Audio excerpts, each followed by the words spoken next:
Hey guys, this week I want to talk to you about what makes a Pilates class great for musculoskeletal pain, but especially for low back pain. I get this question a lot when I do podcast appearances because I think people often associate yoga or other forms of movement with pain relief, but not so much Pilates. So the components that I think make for an excellent Pilates class for pain are the following. First of all, making sure that the class is engaging your muscles on all sides of your body. So, what happens a lot for people I meet who say that Pilates in the past has bothered their pain is because the class was just like forward flexing, all this motion of like leaning towards your legs or rounding forward. And this is kind of like reinforcing a pattern we already have in daily life and where you may already be putting strain on your back. Um, so making sure that you're also doing things that use the muscles at the back of your body. You're also going side to side and you're also doing some twisting. And so you want to experience that balanced sense of muscle engagement in the class. You also want to find a teacher who helps you really focus on experiencing both the exertion and the release of muscles. So, this is not, in my opinion, I mean, I teach a restorative Pilates mat class and I incorporate these components, and I'm not here for weight loss. I think you already know that. So, this is not like a, work as hard as you can and don't get any rest kind of scenario. That's not the formula for pain.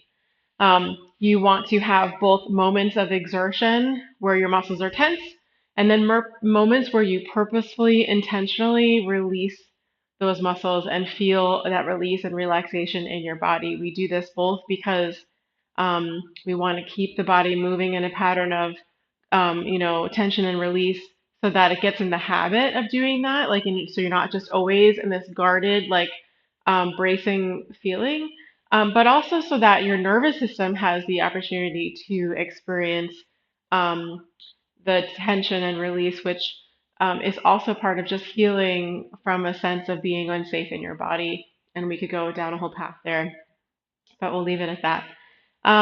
You also want to make sure that the class is allowing you the opportunity to kind of choose your own adventure. So you should be put in the driver's seat of your movement experience. A prescriptive, like you have to do it this way kind of environment is not good for pain, both just because um, it feels inaccessible. It can feel sort of limiting, and which can create like just tension in your body anyway, or a sense of fear, like what if I can't do it, kind of thing.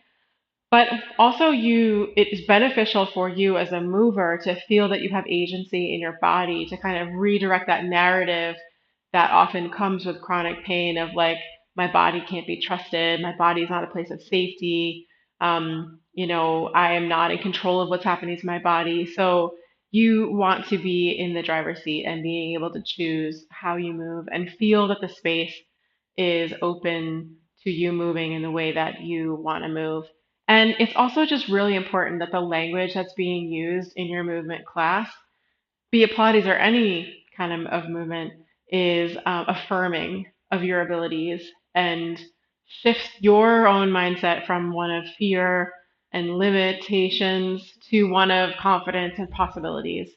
And, I think the fitness industry in general is getting better about this, but there certainly was for a very long time a lot of focus on language that was sort of punitive, like you got to do this so that you can do the XYZ thing, or get rid of that terrible, love handle or whatever.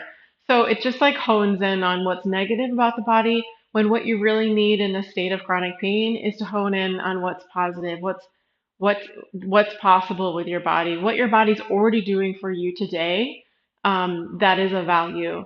And the movement class is such a special space where you're really in tune with your body and your physical sensations in a way that is not really possible in other parts of your life. And so you want to be guided into an experience that is affirming of that value and helps you walk away feeling more capable and confident than before because the likelihood is that you're going to then take that feeling out into your daily life. And it's, again, just about retraining the brain to disconnect this idea that movement is scary and dangerous from your kind of daily frame of mind. We want to see movement as a pathway to healing, and so the language should reflect that.